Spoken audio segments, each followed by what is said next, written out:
সবাই মিলে কিন্তু একদম চলে যাচ্ছি আমাদের গ্রামের বাড়িতে ভোট দিতে। তো এবছর না আমার হাজব্যান্ডের ভোটের ডিউটি পড়েনি, তো বেশ মজাই আছি। কারণ প্রত্যেক বছর ভোটের ডিউটি পড়ে, এমন কোনো দিন নেই যে এমন কোনো বছর নেই যে ওর ভোটের ডিউটিও করেনি। তো যাই হোক, এবছর পড়েনি, তো এবছর সবাই মিলেই যাচ্ছি একসাথে আমাদের গ্রামের বাড়িতে। আর দেখো রাস্তায় কিন্তু মানুষজন প্রায় নেই বললেই চলে। আর যা যা দেখা যাচ্ছে তারা ভোট দিয়ে সবাই আসছে বা ভোট দিচ্ছে, এরকম একদমই ফাঁকা। তো আমরা কিন্তু বাড়ির প্রায় খুব কাছাকাছি চলে এসেছি। আর এই জায়গার দৃশ্যটা দেখো খুব সুন্দর। তো এটা হচ্ছে আমাদের বাড়ির খুব কাছেই। তো এই জায়গাটাকে বুলের পাড় আমরা বলি। তো এখানে না আখের রসের দোকান। তো এখানে কিন্তু এই গাছের ছায়ার নিচে আখের রসের দোকান রয়েছে প্রায়। এখানে দু তিনটে পর পর দোকান রয়েছে আর কি। তো এগুলো না আমাদের গ্রামের লোক, তো গ্রামেরই দোকানদার জেঠু হয়। তো এইখানে খুব সুন্দর ঠান্ডার জন্য এখানে আখের রসের দোকানও বসেছে। আর অনেকে একটু রাস্তা চলতে একটু রেস্ট করে, তারপর একটু রস কিনে তারপর খায়। তো এই জেঠুর কাছ থেকে আমি রস খাই, যতবারই যাওয়া আসা করি আমরা আখের রস খাই। তো সবার কাছে 20 টাকা হলেও আমার কাছে কিন্তু এক গ্লাসের দাম 10 টাকাই নেয়। তো আমরা না বাড়িতে চলে এসেছি। তো অনেকক্ষণ হলো বাড়িতে ভিতরে ঢোকার পরে আর কোনো ভিডিও করিনি। তো একদম রেডি সেডি হয়ে বেরিয়ে পড়েছি, ভোট দিব বলে কথা, তাই না? ভোট দেওয়ার একটা ব্যাপার, তাই আজকে না একটু শাড়ি টাড়ি পরে সাজুগুজু করে নিলাম। কি বলো তো, আমাদের বাড়ির থেকে না আমাদের যেখানে ভোট খুব বেশি দূরে না, মোটামুটি 5 মিনিটের রাস্তা। তো শাড়ি পরে নিলাম, কারণ সব কিছু না একটা পরিবেশের উপর নির্ভর করে। তো আমি তো ওখানে সব সময় চুড়িদার বা কুর্তি পরি, কিন্তু ভোট দিতে যাব তো ভাবলাম একটু শাড়িই পরে নেই। একটা নর্মাল একটা শাড়ি পরেছি, আর এই তো মাস্টারমশাই আর আমি। তো আমরা এখন যাচ্ছি ভোট দিতে। তো বন্ধুরা, ভোট টোট দিয়ে চলেই এসেছি, প্রায় অনেকক্ষণ হলো। তো এখন হচ্ছে সন্ধ্যাবেলা। তো আমাদের যাওয়ার কথা ছিল, হলো না। তো এই যে এখন রান্না করছি পনির, তো আলু পনিরের রসা। তো ভোটের ভোটের বাহানায় এবার আমরা আজকের দিনটা আমরা এখানে থেকেই গেলাম। তো যাই হোক, আলু আর পনিরের আজকে রসা করব। আর এদিকে দেখো রান্না বসিয়ে দিয়েছি। তো রান্নার মধ্যে এখানে হচ্ছে সজনা ডাঁটা, এই বাদামি আলু দিয়ে এটা একটা চচ্চড়ি, আর এদিকে হচ্ছে মিষ্টি কুমড়ো। তো আমাদের রাতের ডিনার এই হবে, আর তার সাথে থাকবে স্যালাড।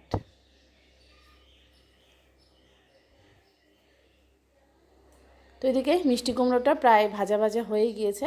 তো মিষ্টি কুমড়ো ভাজা ভাজা হচ্ছে, কিন্তু মিষ্টি কুমড়ো সবাই খাবে না।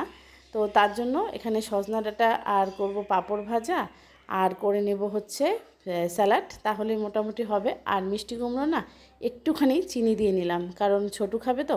লঙ্কা যেহেতু দেওয়া রয়েছে 2-1টা, তো ঝাল লাগতে পারে, তো একটু চিনি দেওয়া হলে মিষ্টি কুমড়োটা কিন্তু টেস্টটা আরও বেশি ভালো হয়। তারপরেই দেখো আসার পথে নিয়েছিলাম তরমুজ, খুব মিষ্টি খেতে, দারুণ দারুণ কি বলবো। তো এই তরমুজগুলোকে পুরো জুস বানাবো। তো ওর বমা আবার এই আইসক্রিমের যে বক্সগুলো বের করে দিয়েছে, তো ছোটু খুব জেদ করছিল। তো এগুলোকে জুস করে তারপর আমি এখানে ভরিয়ে আইসক্রিম বানাবো। তো এদিকে পনিরগুলোকে ভেজে নিচ্ছি।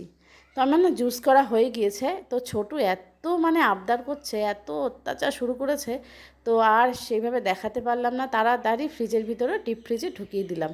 তো কালকে আমি দেখাবো যে আইসক্রিমটা কেমন হয়েছে।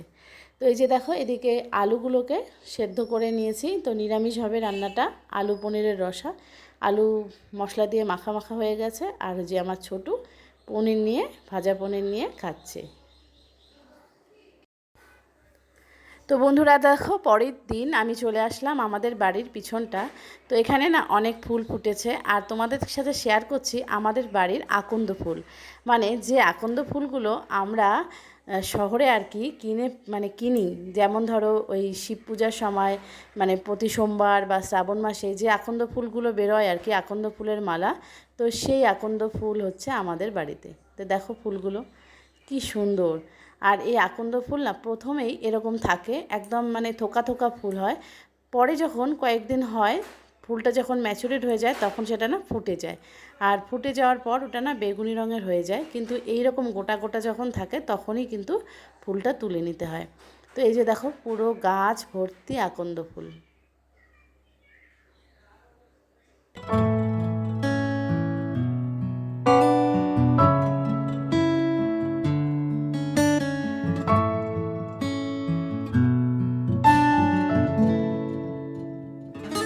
তারপর যে আমি আইসক্রিম বানিয়েছিলাম, আইসক্রিম কিন্তু এদিকে রেডি হয়েছে। তো আর একটার মধ্যে শুধুমাত্র জল দিয়েছিলাম একটু চিনি দিয়ে, ওটা শুধু নর্মাল আইস হয়েছে। তো ওইদিকে মাগো পড়াশোনা করছে আর ও আইসক্রিম খাচ্ছে। তো আমি আবার এই যে পিছন দিকে দেখো এই পাতাগুলো তুলে নিচ্ছি, এগুলো না আমাদের পেটের জন্য খুব ভালো। তো এই পাতাগুলোকে গন্ধ পাতা বলে, তোমরা কি বলো জানি না। তো এর কি আলাদা কোনো নাম আছে কি না সেটাও আমার জানা নেই। তো এই দেখো গন্ধ পাতাগুলো, এগুলো আমরা বড়া বানিয়ে খাই। তারপরে এদিকে দেখো একটা লেবু গাছ, খুব ছোট্ট একটা লেবু গাছে কত লেবু ধরেছে।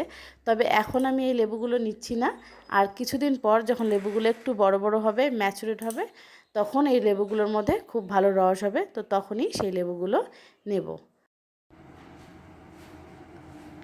যে যেখান থেকে আমার এই আজকের ভিডিওটা দেখছো, তোমাদেরকে অসংখ্য অসংখ্য ধন্যবাদ আমার ভিডিওটা দেখার জন্য আর তোমাদের মূল্যবান সময়টা আমাকে দেওয়ার জন্য। তো বন্ধুরা, ভিডিও ভালো লাগলে একটা লাইক তোমরা করে দিও, আর যদি বেশি ভালো লাগে তাহলে আমার চ্যানেলটা তোমরা সাবস্ক্রাইবও করতে পারো। আর যে সমস্ত বন্ধুরা আমার চ্যানেলটা সাবস্ক্রাইব করেছে তাদেরকে অসংখ্য অসংখ্য ধন্যবাদ আমার সাথে থাকার জন্য। তো বন্ধুরা, এই আমাদের পাট ক্ষেত, আর এখানে প্রচুর ফুলের গাছ হয়েছে। তো এটা তারাগন্ধা ফুলের বাগানই বলতে পারো। তো এমনি বাগান হয়েছে, আর এইদিকে দেখো আমাদের পাট ক্ষেত, এই টাটকা টাটকা পাট, আমরা পাট শাক নিয়ে যাবো, দিয়ে ভাজা করবো, শাকটা ভাজা করবো, ঠাকুরের ডাল রান্না করবো, খাইতে ভালো লাগবে। আপনারাও খেয়ে দেখেন, খাইতে ভালো লাগে। আর মশ মশ করে আলু ভাজা, শাকের ঝোল, মাছের ডাল আর আলু ভাজা, সেই টেস্ট। হ্যাঁ, সেই টেস্ট, খাইতে ভালো লাগে। আপনারাও খেয়ে দেখেন।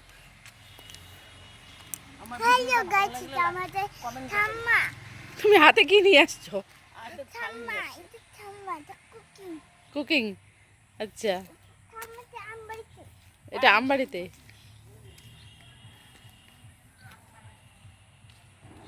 তো এই যে আমার শাশুড়ি মা আমাকে দুটো পেঁপে দিল, তারপর দিল গাছ আলু, তবে কিছুটা আমার যাকে দিব আর কিছুটা আমি রাখবো। আর এই পাট শাক, তো আমরা অলরেডি অনেকটা পাট শাক খেয়েওছি, আর কিছুটা রয়েছে। তো এগুলো নিয়ে এখন আমরা চলে যাচ্ছি।